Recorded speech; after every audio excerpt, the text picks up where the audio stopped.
पहाड़ में करीब 2 किलोमीटर का सफ़र तय करने के बाद हम पहुंचे हैं अंकिता के घर, लेकिन यहां तक पहुंचना आसान नहीं था। बहते हुए पानी में हमें काफ़ी लंबा चढ़ना पड़ा और काफ़ी चढ़ाई के बाद हम उसके घर तक पहुंचे हैं। ख़ास बात यह है कि ये ऐसा इलाका है दुर्गम, जहां पर आपको दूर दूर अलग अलग घर नज़र आएंगे और अंकिता यहां पर अपने भाई और अपने माता पिता के साथ रहती थी। इस दुर्गम इलाके से निकलकर वो नौकरी करने ऋषिकेश गई। आप समझ सकते हैं कि उसके सपने क्या होंगे। यह इलाका जहां संसाधन नहीं है, उस इलाके से निकलकर वो ऋषिकेश पहुंची और वहां पर नौकरी कर रही थी।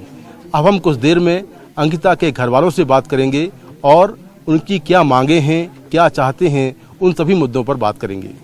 मेरे साथ अंकिता के पिता हैं, उनसे बात करते हैं। आपको कब मालूम चला कि अंकिता गायब है?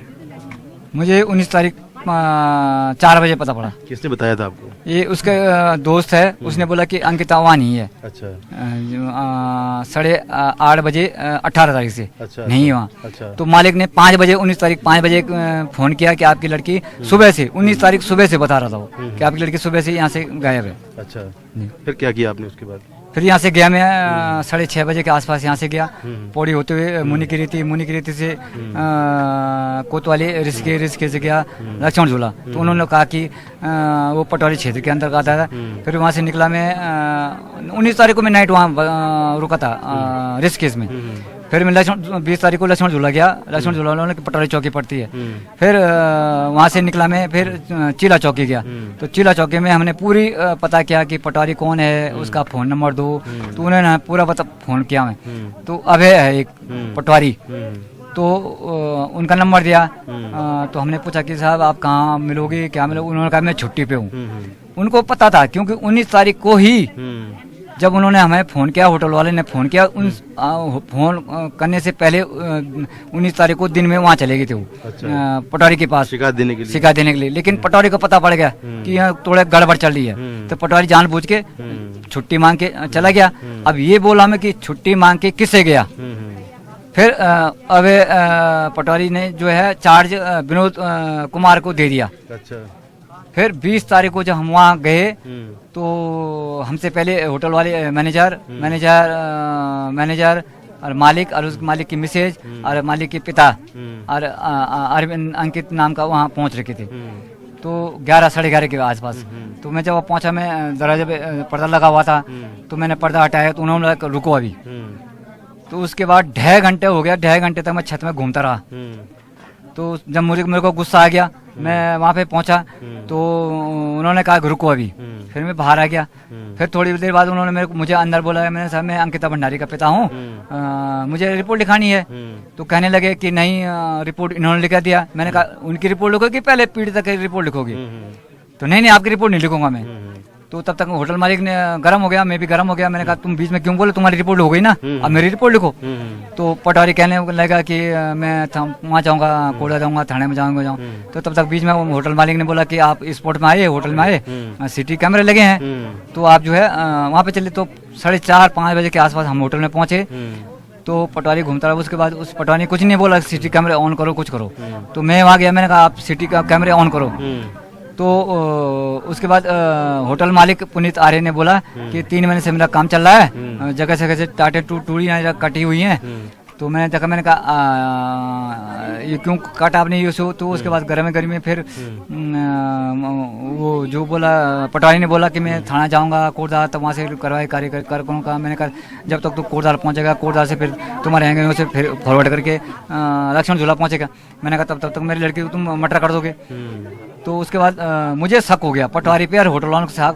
मैं शक मिले हुए भगाते ही तुम। तो उसके बाद मैं मैंने शाम को करीब 6-7-8 बजे करीब मैंने फ़ोन किया। एक सुमन सिंह रावत जी हैं, पिछले ये कर्मचारी संघ के अध्यक्ष थे, इनको फ़ोन किया। मैं ऐसी बात हो गई, पटवारी मेरी रिपोर्ट नहीं लिख रहा है। तो तुरंत उन्होंने 9-9:30 बजे के आसपास पटवारी को फ़ोन किया, भाई तू कैसा राजस्व मंत्री है? वो राजस्व वो है पटवारी है, तुझे तो कमरे लिखनी चाहिए। तूने ठीक है उनकी भी लिख दिया, लेकिन उनकी भी लिखना, पीड़िता को सबसे पहले वरीयता दी जाती है। वो पीड़िता वाले हैं। तो उन्होंने कहा ऐसे कहाँ होता है साहब, पहले भी है। अच्छा, उन्होंने कहा ठीक है, तुम्हारे लक्ष्मण झूला में SDM कौन बैठता है? मैं अभी पता करता हूँ। इन्होंने फटाफट, तब तक मेरे को दिमाग में आ गया। मैंने कहा जो विधानसभा के अध्यक्ष है माननीय रितु खनौर जी, इनको फ़ोन किया। मैंने कहा सर ऐसी बात है मेरे पास। तो उन्होंने तुरंत डीएम साहब को फ़ोन किया कि वहाँ जो है एक हमारे इधर का लड़का है, उनकी लड़की किडनैप हो चुकी है, आप तुरंत कार्रवाई कीजिए। फिर उसके बाद मैंने फिर कुसुम पटवाल के पास गया। उन्होंने फिर डीएम को आदेश किया। फिर एक सिक्योरिटी है, सुबोध सोनाल जी की सिक्योरिटी है, प्रिंसी अग्रवाल, उन्होंने हमारे साथ बहुत मदद की।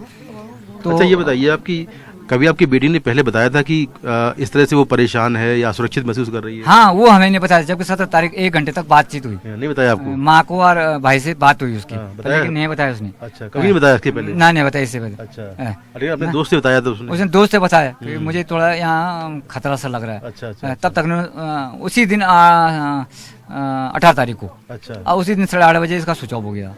कुछ आपको ऐसा मालूम चला कि इस रिजॉर्ट में गलत काम होते थे पहले से? हाँ, मैं जब वहाँ जाके मैंने पता किया, इधर से पता किया, लेकिन वहाँ जो गलत काम होते थे रिजॉर्ट में। अभी 2-3 लड़कों को वहाँ पता नहीं है कि इसने कहाँ मार के फेंका, कहाँ जलाया, ये कोई पता नहीं। वो तो हमारी लड़की एक वो थी वीरांगना टाइप की थी उत्तराखंड की, जो आज उसने समस्त भारतवर्ष उत्तराखंड में महिलाओं को जगाया कि इन्होंने मेरी शादी किया। वो वीरांगना तो मेरी लड़की नहीं साहब, वो पूरे देशवासियों की उत्तराखंड की लड़कियां बेटी है।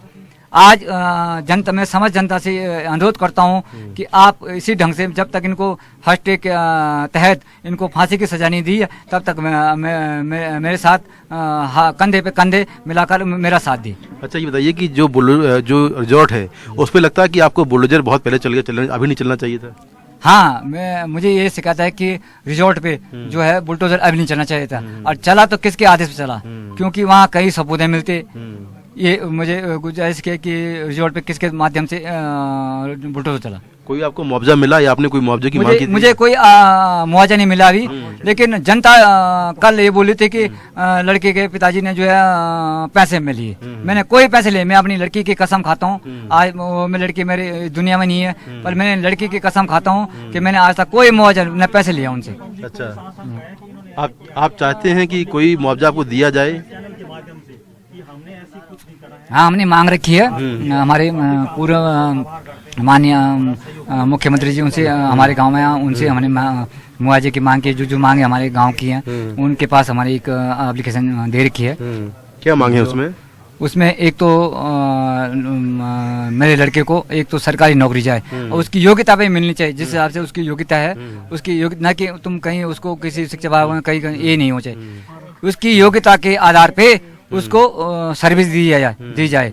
दूसरा, एक मल्ली मोटर मार्ग बरसुली तक है, उसका एक तो निर्माणीकरण सही ढंग से किया जाए। वहाँ मल्ली से चुरनी तक, चुरनी से धोरों तक जो हमारा उस लड़की का घर है, वहाँ तक रोड बनाई जाए, और एक स्मारक हमारे यहाँ पे बनाया जाए, बेटी के नाम से किया जाए। और जो रिसोर्ट में है वो कन्या इंटर कॉलेज के नाम से बनाया जाए। अच्छा, अंकिता भंडारी के नाम से इंटर कॉलेज बनाया। ठीक है। तो ये है अंकिता के पिता, जो कि कह रहे हैं कि आरोपियों को फांसी हो।